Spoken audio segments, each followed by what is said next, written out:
माता सीता किसकी पुत्री थी? क्या माता सीता महाराज जनक की पुत्री थी? क्या माता सीता रावण की पुत्री थी? दोस्तों, आपको बता दें, माता सीता ना तो रावण की पुत्री थी और ना ही महाराज जनक की पुत्री। दोस्तों, हकीकत क्या है आज की इस वीडियो में हम आपको बताएंगे।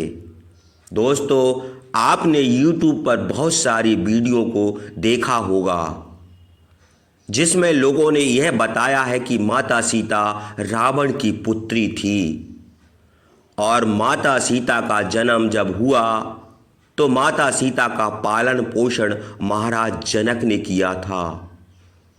इसलिए वह रामायण के हिसाब से देखा जाए तो माता सीता जनक की पुत्री थी। दोस्तों, आपको बता दें, ना तो महाराज जनक की पुत्री थी और ना ही रावण की।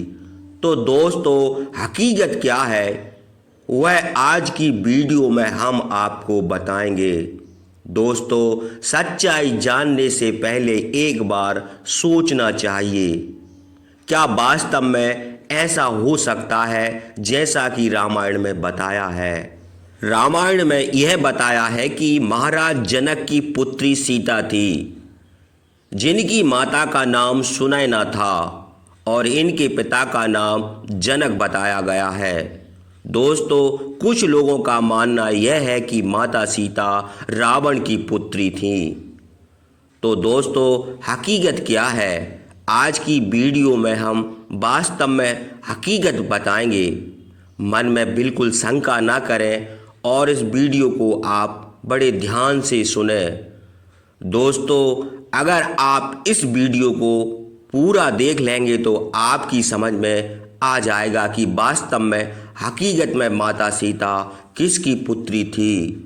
तो दोस्तों, हकीकत जानने से पहले ऐसी नई वीडियो देखने के लिए आप हमारे चैनल को अभी सब्सक्राइब शुरू करें। ऐसी नई जानकारी आपको मिलती रहेगी। दोस्तों, वास्तव में हकीकत क्या है और माता सीता हकीकत में किसकी पुत्री थी? तो दोस्तों, सच्चाई जान लेते हैं। दोस्तों, आपने रामायण को देखा जरूर होगा जिसमें जो रावण था, रावण राक्षस था, लेकिन रावण बहुत बड़ा ज्ञानी था। दोस्तों, रावण गरीब लोगों को सताता था। रावण अपने आप को भगवान मानता था क्योंकि उसे घमंड था। घमंड उसे इस बात का था कि हमारे जैसा इस संसार में कोई विद्वान नहीं है। दोस्तों, वो महात्माओं को हवन नहीं करने देता था, यानी यज्ञ नहीं करने देता था और महात्माओं से वह टैक्स लिया करता था। दोस्तों, एक बार महात्माओं ने टैक्स देने से मना कर दिया तो रावण ने महात्माओं के शरीर से थोड़ा थोड़ा खून निकलवा लिया। वो खून नहीं बल्कि महात्माओं का तेज था। दोस्तों, आप वीडियो को बड़े ध्यान से सुने ताकि सारी सच्चाई आपको समझ में आ जाए। आप खुद ही अंदाजा लगा सकते हो क्या वास्तव में हकीकत क्या है।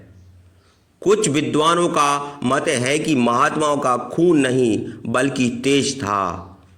तो वो रक्त जो था वो रावण ने एक घड़े में बंद किया और जब लेकर के चला है तो उसी समय महात्माओं ने क्रोध में आकर के रावण को ये श्राप दिया कि तू हमारे रक्त को लिए जा रहा है, जा, यही रक्त तेरी मौत का एक दिन कारण बनेगा।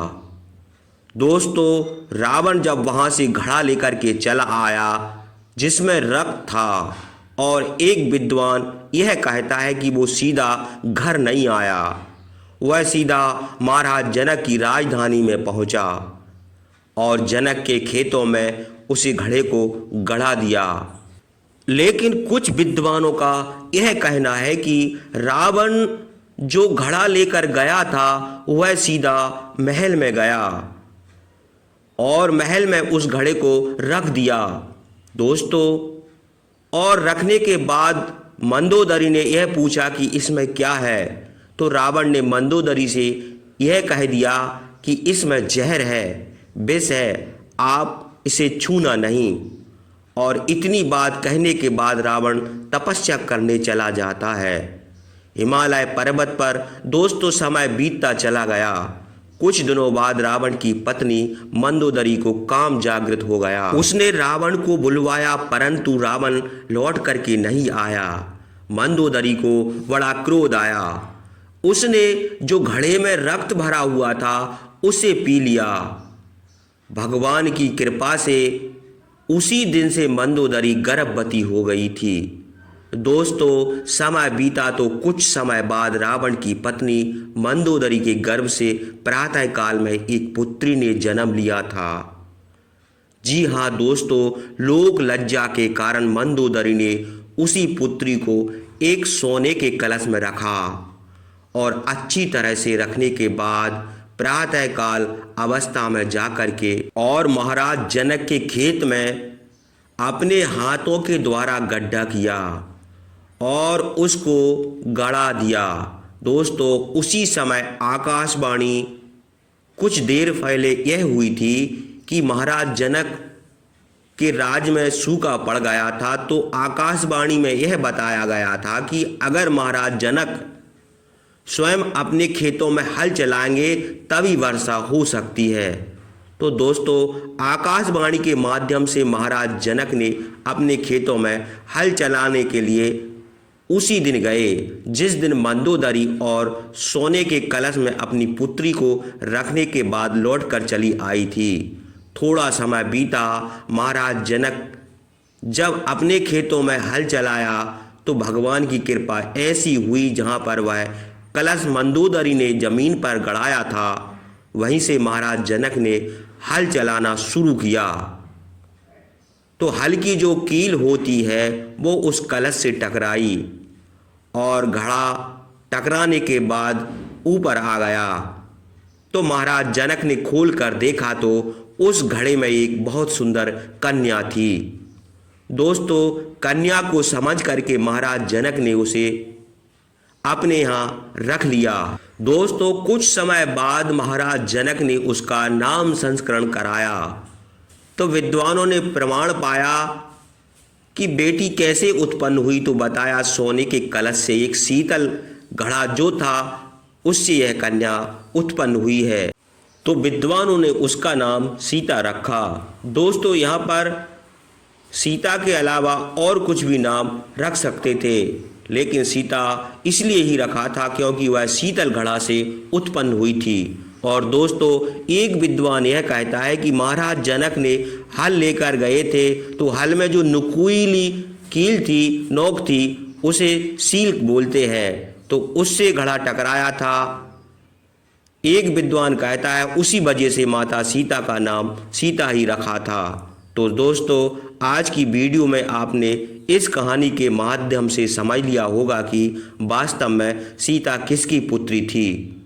दोस्तों यह तो हकीकत है कि रावण की पत्नी के यहाँ माता सीता ने जन्म लिया था, और वास्तव में अगर देखा जाए तो माता सीता मंदोदरी की पुत्री थी, क्योंकि मंदोदरी और रावण का कोई मिलन नहीं हुआ था।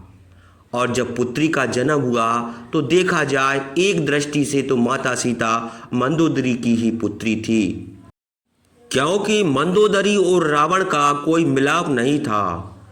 और जब पुत्री का जन्म हुआ तो देखा जाए एक दृष्टि से तो माता सीता मंदोदरी की ही पुत्री थी, ना कि रावण की, क्योंकि रावण का कोई अंश नहीं था, कोई मिलाप नहीं था। दोस्तों इधर माता सीता जनक की पुत्री इसलिए कहलाई क्योंकि वो खेतों के द्वारा महाराज जनक को मिल गई थीं, और महाराज जनक माता सीता का पालन पोषण किया था, इसलिए महाराज जनक की पुत्री कहलाई। माता सीता महाराज जनक की पुत्री जरूर थी, लेकिन उनको जन्म देने वाली रावण की पत्नी मंदोदरी थी, और मंदोदरी ने सीता को जन्म दिया था। तो दोस्तों हकीकत अब आपको मालूम पड़ गई होगी कि रावण की पत्नी के गर्भ से सीता का जन्म हुआ था।